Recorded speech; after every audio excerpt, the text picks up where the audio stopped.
At 08:14 on the morning of August 7, 1942, a Japanese fighter pilot rolled his aircraft into a steep dive over the waters off Guadalcanal.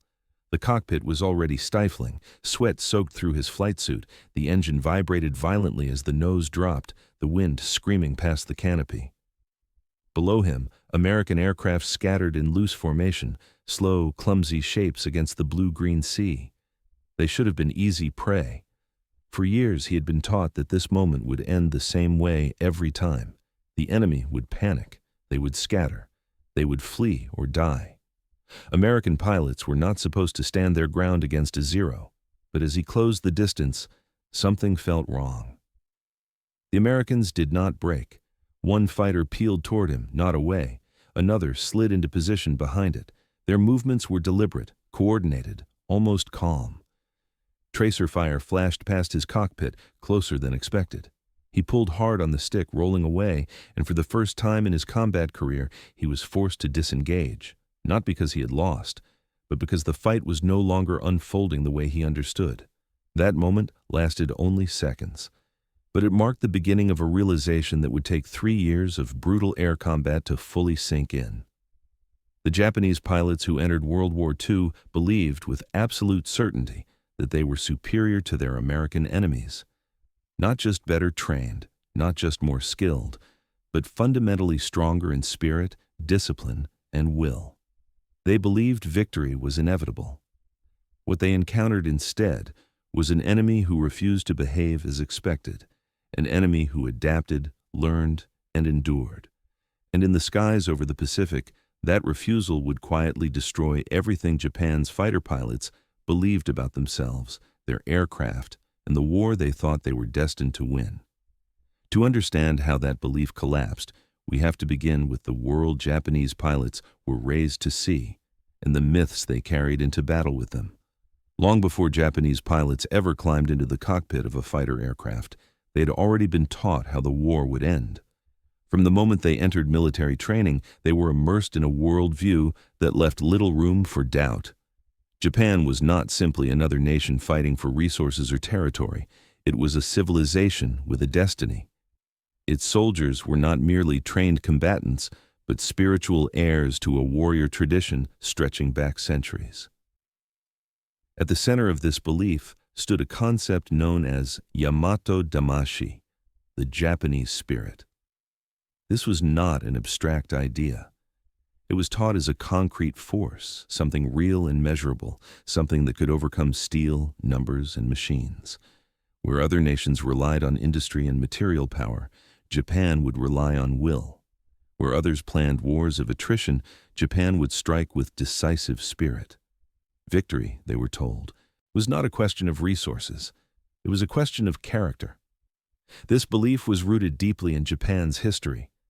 For centuries, the samurai class had dominated Japanese society. Their code of Bushido emphasized loyalty, honor, and death before surrender. To yield was not simply defeat, it was disgrace. Survival itself could be shameful if it came at the cost of honor.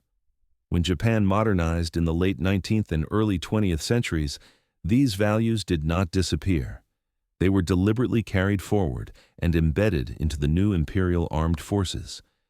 Conscripts from farms, cities, and fishing villages were taught to see themselves as modern warriors, heirs to the samurai spirit regardless of their background. By the 1930s, this ideology had hardened into doctrine. Japanese military thinkers concluded that wars were not won by factories or stockpiles, but by moral superiority. A soldier who did not fear death, they believed, could not be defeated by one who did. And no enemy embodied spiritual weakness more clearly, in their view, than the United States. American society was portrayed as decadent and soft, a nation obsessed with comfort, pleasure, and individual survival.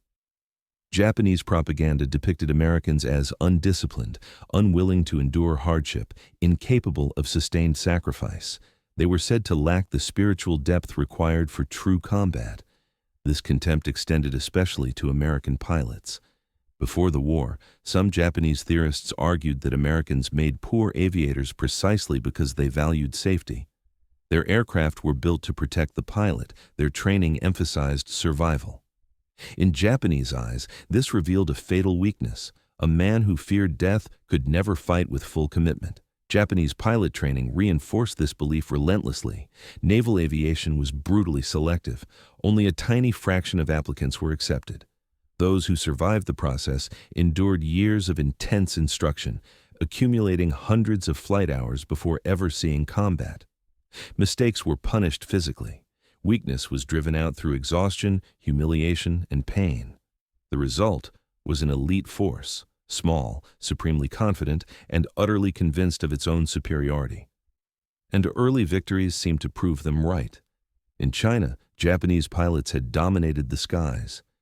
In the opening months of the Pacific War, they swept aside Allied air forces in the Philippines, Malaya, and the Dutch East Indies. American aircraft were destroyed on the ground or shot down in large numbers. The Zero outclimbed, outturned, and outmaneuvered nearly everything it faced. For Japanese aviators, these victories were more than tactical success. They were confirmation. The enemy behaved exactly as expected. They broke, they fled, they died. By the summer of 1942, many Japanese pilots believed the outcome of the air war was already decided. The Americans might build more planes, but they would never build better pilots. They might return again and again, but each time they would be cut down by superior skill and spirit. What they did not yet understand was that they were fighting an enemy who was not trying to win the war quickly. They were fighting an enemy who was trying to learn. When American forces landed on Guadalcanal in August 1942, Japanese pilots expected another swift and familiar victory. They had seen this pattern before: a sudden American thrust, initial confusion, heavy losses, then collapse. The Zero would sweep the skies clear, just as it had across Southeast Asia. But Guadalcanal did not follow the script. From the first days of fighting, Japanese aviators noticed something unsettling.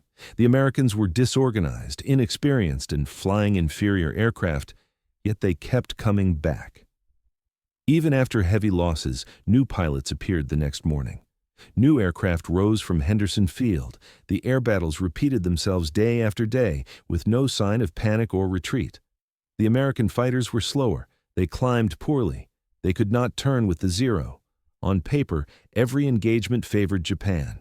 In practice, the Americans refused to die easily. Japanese pilots would latch onto a wildcat, maneuver into a perfect firing position, and then suddenly be forced to break away. Another American fighter would appear from nowhere, guns blazing. The attack would collapse. The Zero would disengage. The American aircraft, battered but intact, would limp home. At first, Japanese pilots dismissed these encounters as accidents, individual luck, poor coordination on their own part. But the pattern repeated itself too often to ignore. American fighters were rarely alone. They flew in pairs, sometimes in loose formations. When one aircraft was attacked, another moved instinctively to protect it. The Americans did not chase individual kills. They did not linger to finish off damaged enemies. They stayed together, broke contact, and survived. This behavior clashed directly with everything Japanese pilots had been trained to value. Japanese aerial doctrine emphasized individual mastery. The ace was the ideal, the lone warrior who outflew, outthought, and outshot his enemy. Pilots were encouraged to seek personal victories, to perfect their skills through combat, to prove themselves through individual achievement. The Americans seemed uninterested in this logic. They did not fight to demonstrate superiority. They fought to stay alive. And slowly, Japanese pilots began to realize that survival itself was becoming a weapon. As the weeks passed, the battles over Guadalcanal grew more intense. Japanese bombers attacked Henderson Field repeatedly, escorted by fighters flown by some of the most experienced aviators in the Imperial Navy. They expected their skill to overwhelm the defenders. Instead, they encountered resistance that felt increasingly organized. American pilots adapted their behavior from one engagement to the next. Tactics changed quickly. Mistakes were not repeated for long. Pilots who survived one fight seemed noticeably more dangerous in the next. For Japanese aviators, this was deeply unsettling. Their own system prized perfection before combat. Years of training were meant to produce flawless pilots who would dominate immediately. But once in combat, There was little room for structured learning. Experience was personal. Knowledge stayed with the individual and vanished when he was shot down. The Americans worked differently. They fought, survived, returned, and talked. After every mission, pilots were debriefed. What worked was recorded. What failed was corrected.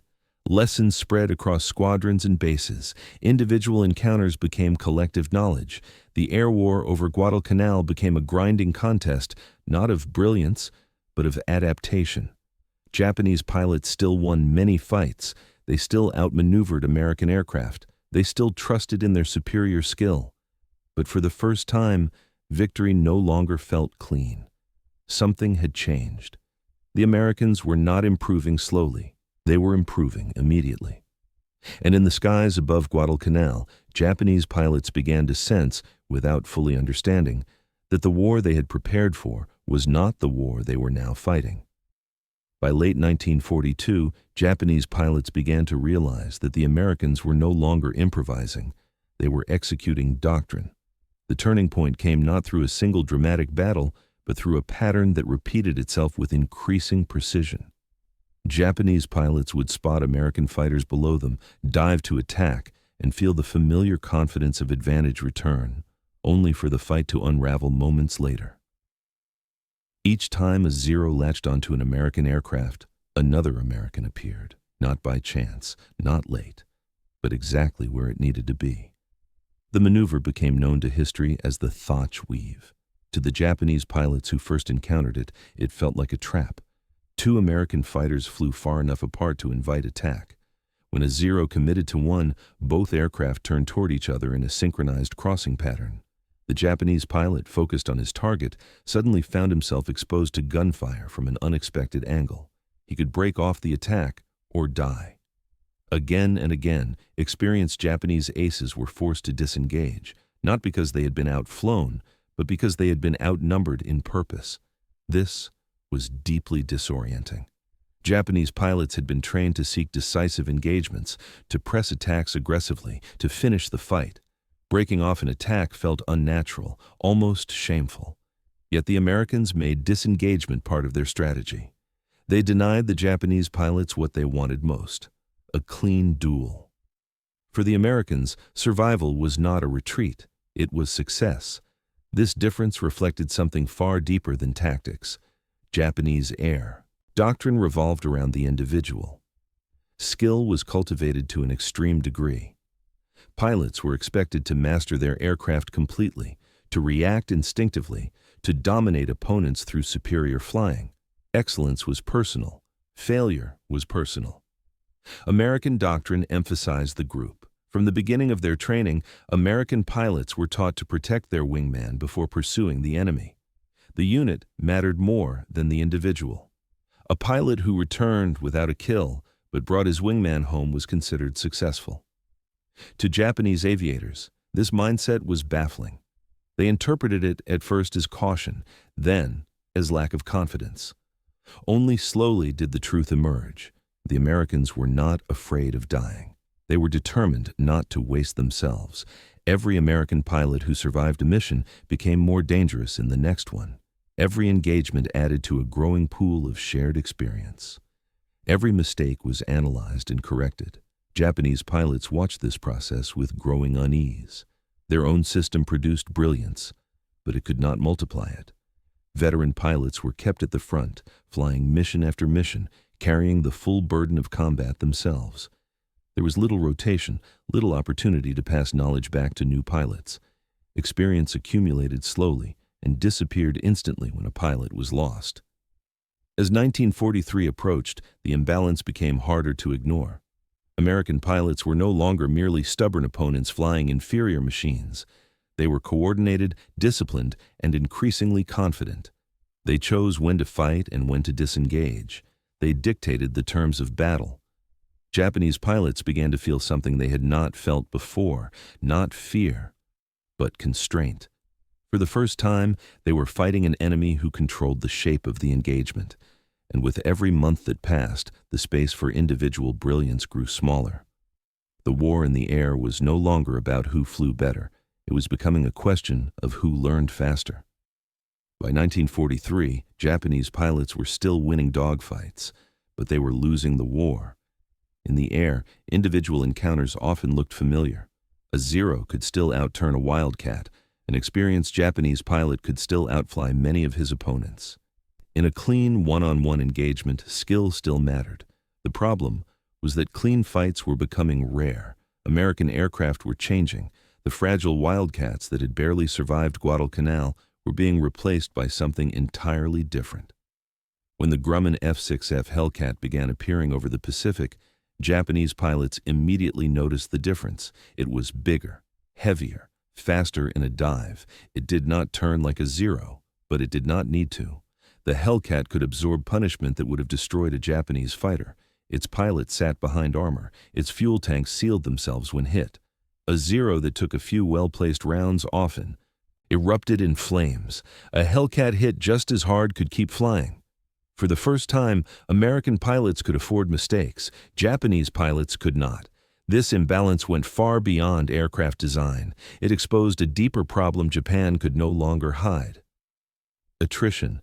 Every Japanese pilot lost represented years of irreplaceable training. Many of the men flying in 1943 had been training since the late 1930s. They were the product of a system designed for perfection, not replacement. The Americans fought differently.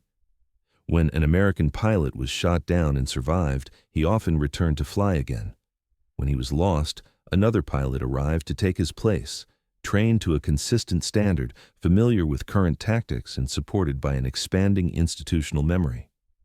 Japanese squadrons thinned slowly, then suddenly.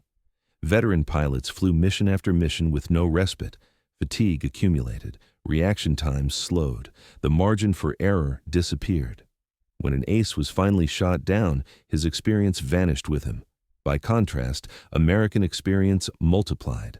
Pilots rotated home to serve as instructors. Lessons learned in combat spread across entire air groups. What one pilot discovered in battle could save dozens of lives weeks later. Japanese pilots felt the change acutely. They were still brave, still disciplined, still skilled. But they were increasingly outnumbered, increasingly constrained, and increasingly aware that brilliance alone could no longer carry them. By mid-1944, the consequences became impossible to ignore. When Japanese carrier forces sailed into battle in the Philippine Sea, many of their pilots were flying into combat for the first time. Some had never landed on a carrier at sea. Others had never fired their weapons in combat conditions. Across the horizon waited American task forces filled with Hellcats, flown by pilots who had trained extensively, practiced endlessly, and already survived earlier battles. What followed was not a contest of skill. It was arithmetic. American radar detected incoming raids at long range. Fighter directors calmly vectored interceptors into position. Japanese formations were broken apart before they could reach their targets. Pilots flew into a sky filled with unseen enemies and concentrated fire. Hundreds of Japanese aircraft were destroyed in a matter of hours. Those who survived understood what it meant. The era of the elite Japanese fighter pilot, the lone master of the sky, was over. The war had become something else entirely. It was no longer about who flew better. It was about who could endure losses, replace them, and keep learning faster than the enemy. Japan could not. By the final years of the war, the beliefs that had once defined Japanese air power had been turned inside out.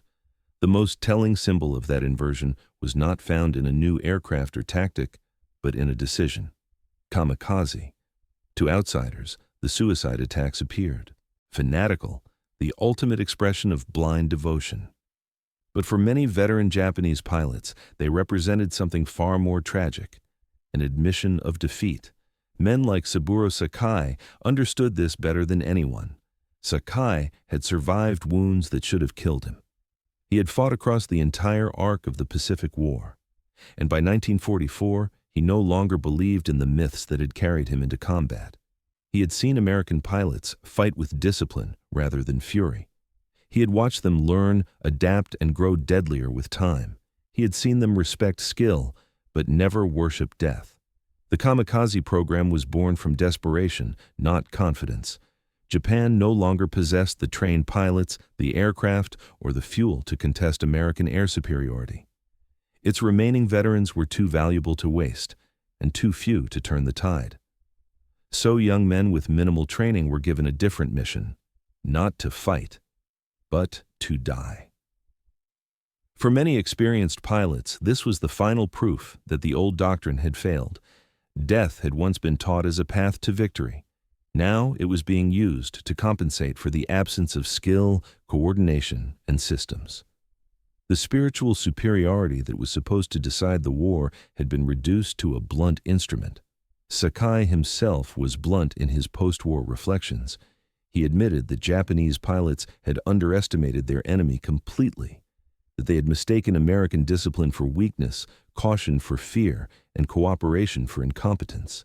They had believed that courage alone could overcome organization. They were wrong.